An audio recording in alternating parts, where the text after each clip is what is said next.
Magandang gabi po, Pag-asa Weather Update. Alamin na lagay ng panahon bukas ng Lunes, October 30, 2023 at sa mga susunod na araw. At latest update sa low pressure area na binabantayan sa labas ng Philippine Area of Responsibility.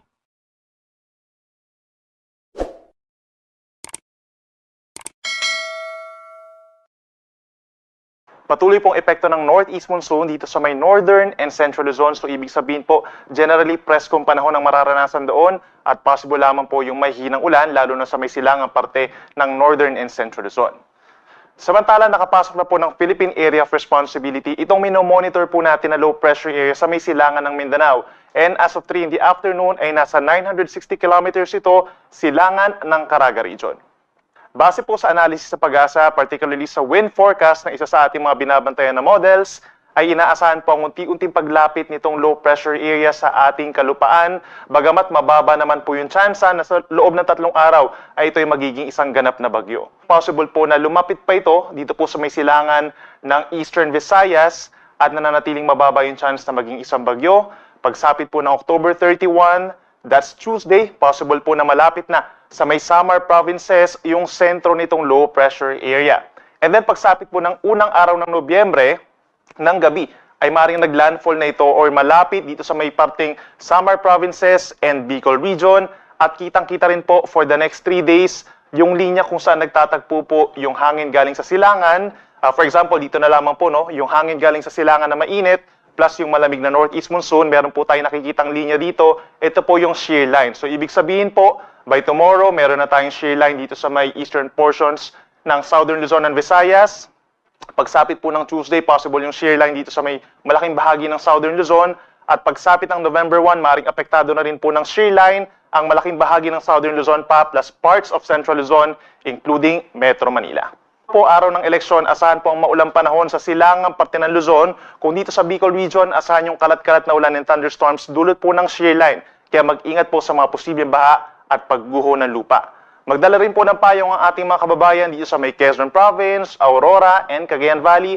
Asahan din po ang makulimlim na panahon dahil po yan sa northeast monsoon at sasamahan din yan ng may hinang pag-ulan. Ilang bahagi pa ng Luzon, kabilang po ang Metro Manila, halos similar na weather conditions. As today, Sunday, asahan pa rin po ang bahagyang maulap hanggang maulap na kalangitan sa araw ng eleksyon at makakaranas ng pulupulo at may hinang pag-ulan lamang. Sa ating mga kababayan po sa Visayas, so asahan po ang maulang panahon sa may Eastern Visayas dahil po dun sa shear line o yung linya kung saan nagtatagpo ang mainit at malamig na hangin. Kaya magdala po ng payong at mag-ingat din sa mga pagbaha at pagguho ng lupa. Dito naman sa may Western and Central Visayas, asahan naman ang bahagyang maulap at minsan nagiging maulap ang kalangitan lalo na sa tanghali hanggang sa gabi at mataas din po ang tsansa ng mga localized thunderstorms. At panghuli sa ating mga kababayan po sa Mindanao, asahan pa rin ang bahagyang maulap at minsan maaraw naman na umaga na sasamahan ng mataas sa tsansa ng mga pag-uulan or pagkidlat pagkulog lalo na po dito sa may Northern Mindanao, Caraga Region, and Davao Region. Yung mga magiging pag-ulan po nito ay hindi naman direct effect nitong low pressure area. By tomorrow, wala naman tayong inaasahang gale warning pero inaasahan po natin yung maalon na karagatan dito sa may Northern Luzon at sa mga susunod na araw pa or particularly hanggang November 2, Thursday, is possible pa rin yung malakas na northeast monsoon over Northern and Central Luzon at affected na rin po itong baybayin ng Quezon and Bicol Region. Kaya mag-ingat po sa mga matataas sa mga pag-alon lalo na yung mga uuwi sa kanilang probinsya at yung mga babalik din po dito sa Maynila pagsapit po ng bagong mag-weekend.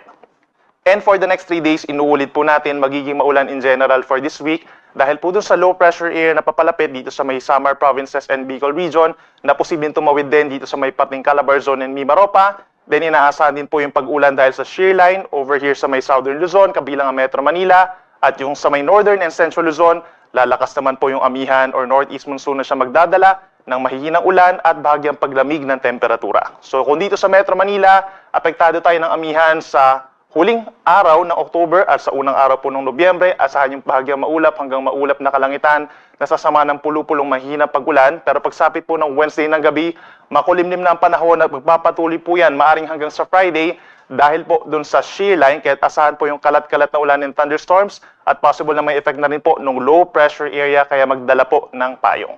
Sa ating mga kababayan po for Baguio City, apektado po tayo ng amihan for the next 3 days Asahan pa pagsapit po ng Tuesday ang bahagyang maulap at minsang maaraw na kalangitan na sasamahan lamang na may hinang ulan sa hapon. Then pagsapit ng Wednesday and Thursday, makulimlim na panahon at sasamahan din ito ng mahinang ulan sa araw o sa All Saints Day, and then sa All Souls Day naman po ay asahan ng mahina hanggang katamtamang pag-ulan for the entire Cordillera region.